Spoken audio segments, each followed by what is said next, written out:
హరే కృష్ణ. కృష్ణుడి ప్రేమ గురించి విన్నది ఒక కోణం మాత్రమే. ఆయన ప్రేమలో దాగున్న అసలైన అర్థం తెలుసా? కృష్ణుడి జీవితంలో ఎన్నో బంధాలు ఉన్నాయి.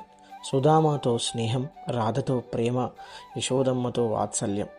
బంధం ఏదైనా ఆయన హృదయంలో మాత్రం స్వార్థానికి స్థానం లేదు. సుధామ దగ్గర ఇవ్వడానికి ఏమీ లేకపోయినా కృష్ణుడి ప్రేమలో మాత్రం ఎలాంటి తేడా రాలేదు. రాధ తనతో లేకపోయినా ఆమెపై ఉన్న ప్రేమను ఆయన ఎప్పుడూ తక్కువ చేయలేదు. యశోదమ్మ ప్రేమతో కృష్ణుడిని కట్టేసిన ఆ బంధాన్ని ఆయన ప్రేమగానే స్వీకరించాడు. అందుకే కృష్ణుడి జీవితం మనకు ఒక గొప్ప విషయము చెబుతుంది. ప్రేమ అంటే ఎదుటి మనిషిని మన జీవితానికి కట్టిపడేయడం కాదు, వాళ్ళు మనతో ఉన్నా లేకపోయినా వారి మంచిని కోరడమే.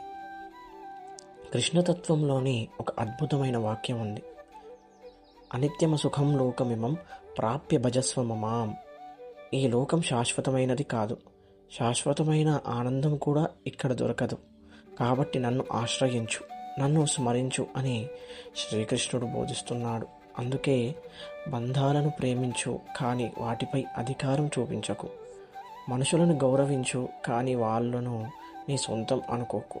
ఎందుకంటే కృష్ణుడి ప్రేమలో నాకు నువ్వు కావాలి అనే స్వార్థం లేదు, నువ్వు సంతోషంగా ఉండాలి అనే పవిత్రమైన భావం ఉంది. హరే కృష్ణ.